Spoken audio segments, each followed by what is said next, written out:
So entrepreneurship is one of the key things that every education institution these days is trying to have. And with that as a spirit, it is extremely happy that today we are talking.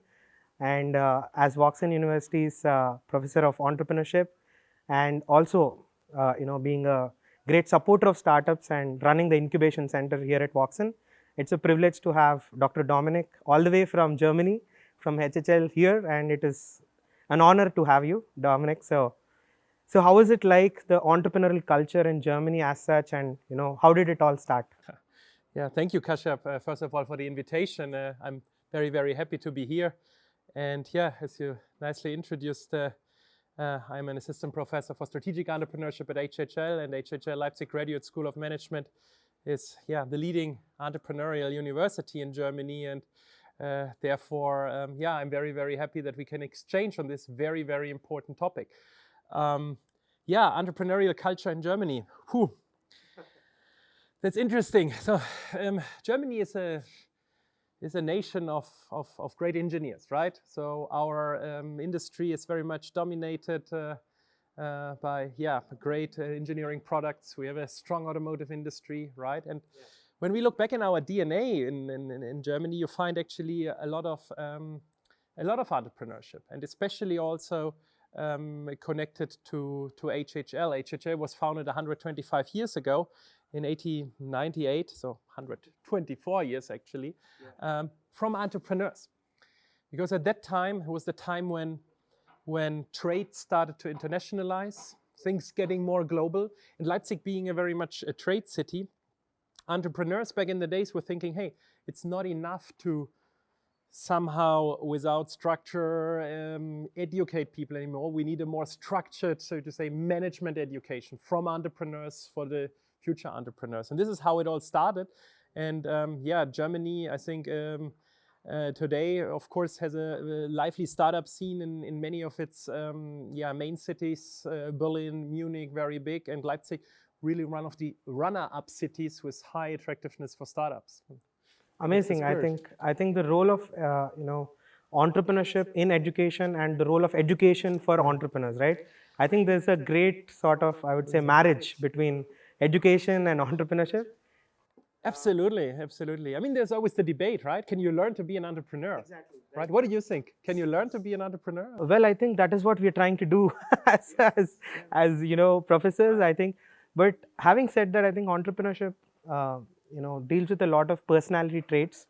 While the personality is very important, but a lot of things these days, because of the digital space of the very digital nature of entrepreneurship and the scope of the digital landscape that is out there, so entrepreneurship has become sort of teachable, if I may call it, and that gives an opportunity to academicians and professors to kind of make frameworks, if I may call it, of success models. And I think you have been teaching digital models and successful models. Right. Any comments on that, on how you see it?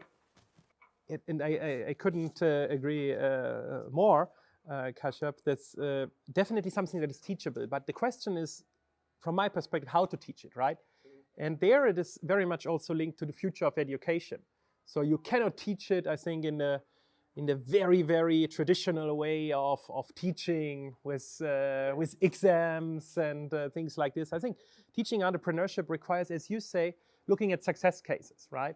And teaching here at Woxsen University, as you said, digital business models, but also teaching at HHL and other universities, these topics, I think, I always include very much case study-based approach, so that you understand the context of something, that you understand things that went well somewhere in one industry, and can also then, maybe learn from this and transfer this. And of course, the second thing is about frameworks, right? And I think structured frameworks can spur and support entrepreneurship.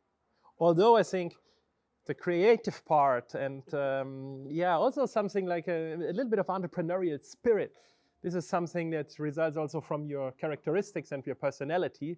But I think with the right approaches, you can also find this entrepreneurial spirit and really support it in many of the young motivated students. Absolutely. I think the whole spirit of entrepreneurship is like also lies in the fact of forming your right team. How do you have your right co-founders? How do you have the right first set of people, right?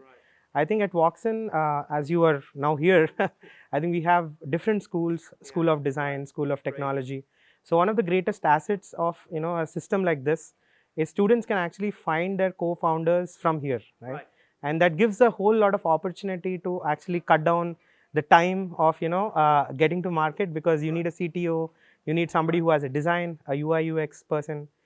So I think if you talk about the success rates and or rather the failure, right? Why a lot of startups fail. So what do you see, like, being, I think HHL being a very entrepreneurial university, I think it was founded because of the entrepreneurs way back, I think more than 100 years back, as you said. So how do you see that is being enabled at HHL? Yeah. Right. So very good question. And yeah, I think I first need to go on to your point with the strengths of Woxsen with the different schools. Yeah. I think this is very, very important. I mean, the topic of ecosystems, right? Yeah. So we have the strong belief that a single actor cannot make such a difference in the entrepreneurial ecosystem, right? It is about really understanding the different players, and especially when you said having different schools. Yeah. Wow, that's perfect, right? Finding different strengths and capabilities, different views on topics also, finding a co-founder with a different background, complementary strengths. And this is also what we look at very much at HHL, to match complementary strengths. People with an IT background, engineering background, and some people maybe more with a business background that bring in this perspective. And together they can be a strong team. What is important for us at HHL, we developed 3.5 hypotheses that are for us guiding, so to say, and spurring entrepreneurial spirit. The first one is students should be enabled to talk about entrepreneurship. And entrepreneurship, and this is also different among cultures, is perceived differently. In Germany, very often, if you as a young student come to your German grandmother saying, hey, I just finished my master's degree, and I will build my own company, she will most likely ask you, hey, are you not good enough? Don't you get a job at Siemens? Why are you doing that, right? And very, very often entrepreneurship is maybe more mature economies more seen as something, okay, not so positively connotated. Whereas in the US, for example, it's more of this, it's way more popular, right? It's being an entrepreneur, very cool. I mean, we are getting there at Germany. I'm maybe stereotyping a little bit to exaggerate, but it's very, very important that students are enabled to talk about entrepreneurship. The second one is really students should be enabled to learn entrepreneurship. And this is comes back a little bit to our previous discussion. Yes, there is frameworks. There is success stories where you can learn from and draw your implications from. The third one is students should be enabled to try something out. Studying is the best time of your life for trying something out, thinking of a business idea. And therefore, universities should provide opportunities for students trying something out. This is why I like Trade Tower so much, the idea of it, right? Yeah. Giving students not only a virtual space, but also this wonderful physical space, right? Where they can physically sit, exchange, and try something out, right? Yeah, and last but not least, this is why we say a 3.5 hypothesis, the underlying hypothesis, so to say, it all must be supported by learning from role models, from examples, right? And this is what is a very important point for us, bring in alumni who have successfully founded, but also alumni who have failed with their startups, sharing their insights, right? And also it is what I like very much about what we are doing together, right? Exchanging, right? Seeing examples from other parts of the world, maybe, from Germany to India, from India to Germany, and learning from each other. And this is what spurs the entrepreneurial spirit, and this is what basically guides our doing at HHL, and also especially at Digital Space. Yeah, I think a lot of things to exchange, as you said, right? I think it's wonderful to see that the startups that have come out of HHL. I think a lot of them perhaps may find markets outside Germany. Right. So I think it was a very interesting sort of a market day. I had an opportunity to be part of. So I think one question that your dean has asked is like, why is this particular idea relevant for the German market? Right. I think that's a good question. Right. If you see a startup from Trade Tower, so just to give you a little background about how we do and what kind of startups are there. So Trade Tower was formed with the vision of jump-starting unicorns. And when we mean unicorns, it's not just a billion-dollar company, but the unicorn thinking, right? And I think we have great technologies like AI, ML. We have technologies like blockchain. We have so many technologies which are enablers of solving great problems. So if you look at the digital world, I think a lot of initially it was e-commerce, marketplaces, aggregators.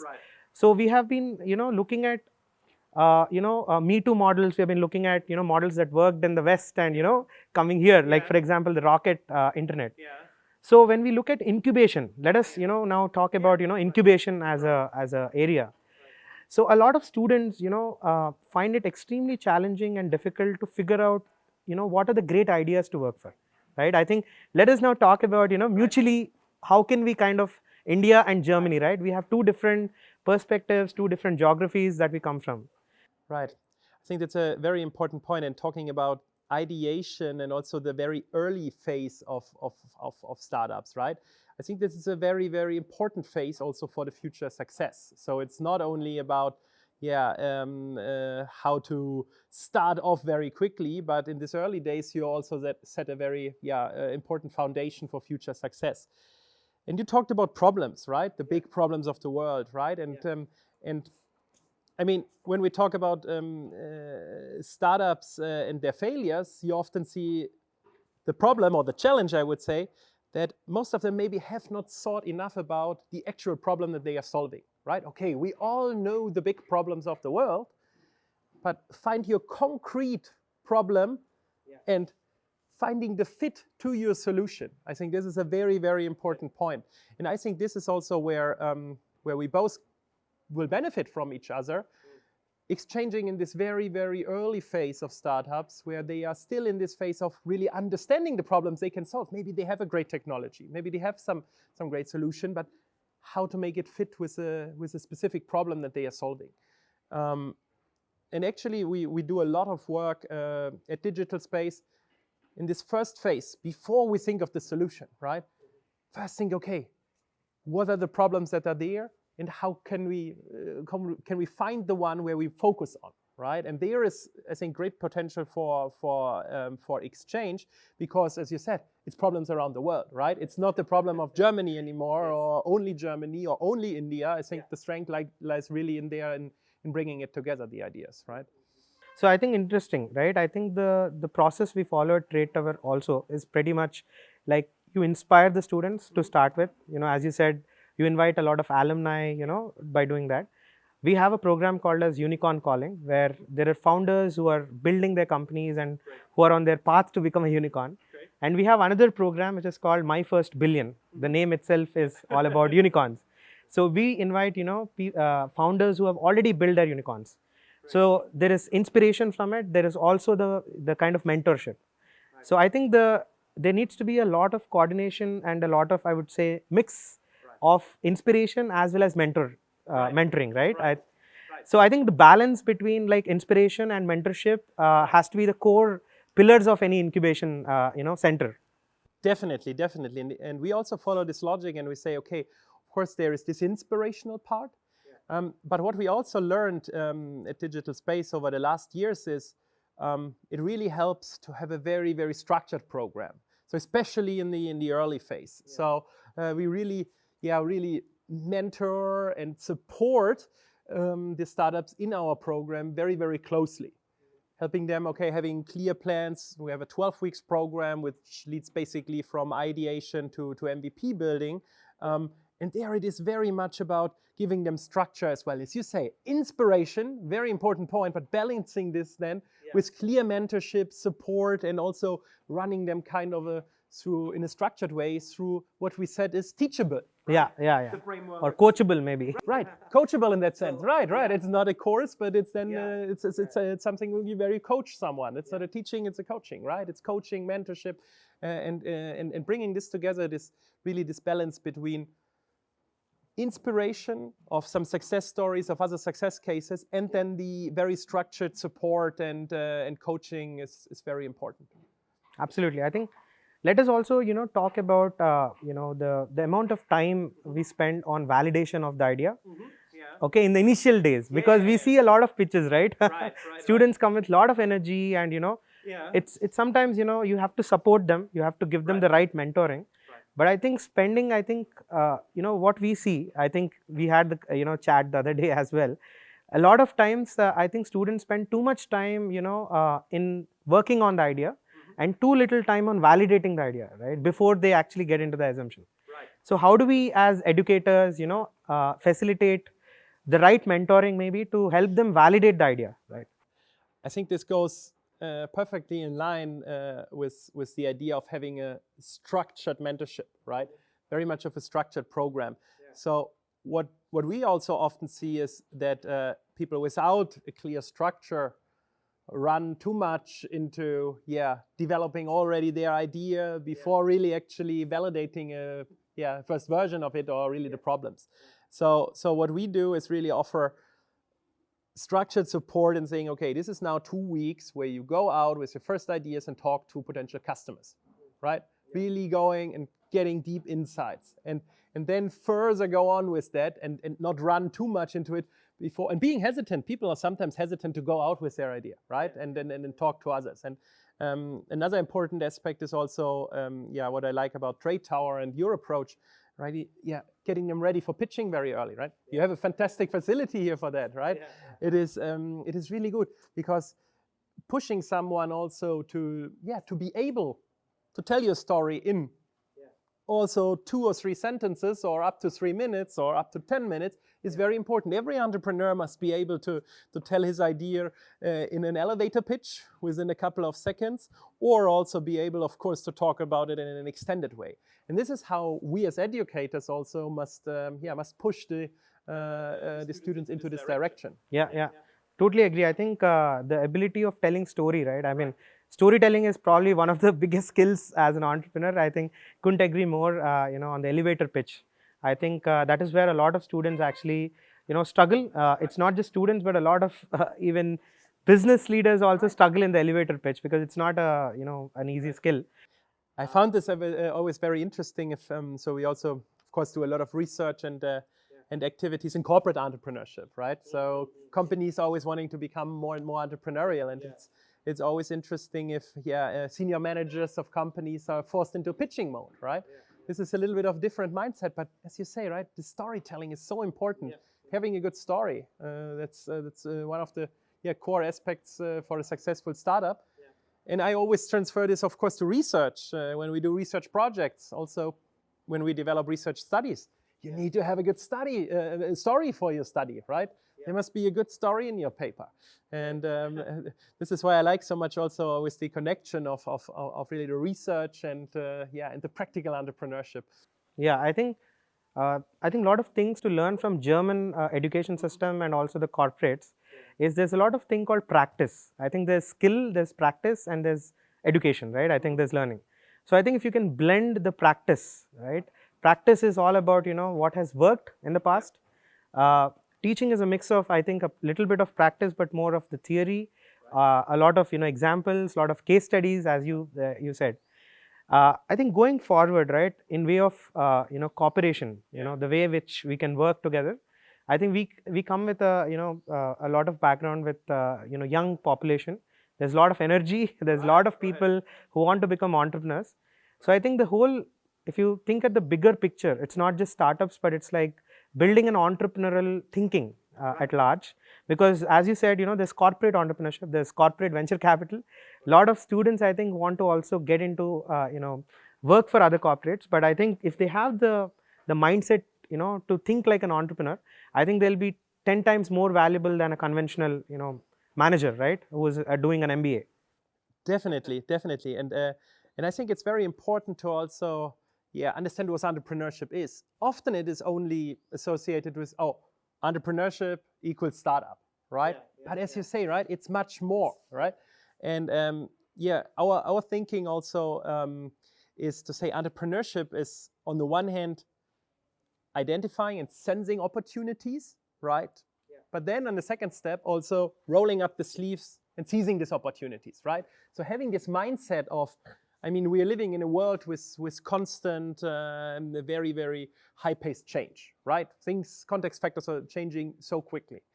And for entrepreneurially minded people, this is great, because through constant change, also constantly new opportunities coming up, right? And if you spur this entrepreneurial thinking, that you see opportunities and change, but not only see them, but also then doing something about it, saying, okay, let's do it, it's a great opportunity. This is entrepreneurial, right? And this is what, as you say, this is something that is relevant if you become an entrepreneur, of course, if you do build your own company, but it's also equally relevant if you work for a big corporation in any kind of industry, if you become a consultant, or also if you become an academic, right? It's an entrepreneurial spirit is something that is needed everywhere. And this is why I think it is so important also, as you say, for the two countries of India and Germany to spur this, because this has no borders, right? This is something we need on a global scale. We have the grand challenges all over the world, and talking about solutions for climate change, talking about the future of mobility. These are all things that not one country alone will solve, right? This is something where we need power, right? And this is something where we can contribute through entrepreneurial spirit without any borders. Absolutely. I think this also, is so perfect to, this whole partnership or the way in which we're working with the Center of Excellence between HHL and Woxsen. In that context, I think there are a lot of companies, German companies, that want to, do a soft launch, maybe try the Indian market. And there are companies from India that may have, a good market in Germany, right? I think beyond just the startups, I think there are a lot of companies just wanting to get into the markets, maybe do a study. So as, education institutions and, as research, houses, there could be a lot more things that could be explored in terms of, the relationship. In terms of how we can help together, right? The Indian companies to have a business in Germany and vice versa. Right. As you say, India is of course a big market, growing market, young country, right? And digital first. Right. And digital it's also first. mobile first. Yeah. Right. And this is of course a little bit different from the structure in Germany and in Europe, right? But together the European Union has its strengths, and I think if you compare this, it is more of complementary strengths, right? With what we see, and the combination in there is really, really powerful. As you're saying, it's not only about startups, right? It's both ways that companies are seeing opportunities in the other markets, and I think this is also one of our pillars of cooperation here, that we bring the economic perspective together, not only on the startup perspective, right? So I think this is an excellent platform, I think, to initiate a bilateral, relationship with India and Germany, with Woxsen and HHL coming together for this Center for Entrepreneurship now. Right. And it's entrepreneurial. It's right? entrepreneurial. It's entrepreneurial. We built something, right? We saw this opportunity and we rolled up our sleeves and we are doing it, right? This is the entrepreneurial spirit, and I like very much. And as I said, your space is really well equipped for really also spurring this entrepreneurial spirit among the students and among any visitor that is coming. And this is really a crucial thing. And I really like the mindset. And I think we are very like-minded in many of these things. So I'm looking very much forward to this. Absolutely. Thank you so much. Thank you so much, Dominik. I think we have a lot of things to do. I think let's get started. Let's get started. Thank you, Kashyap. It's a pleasure.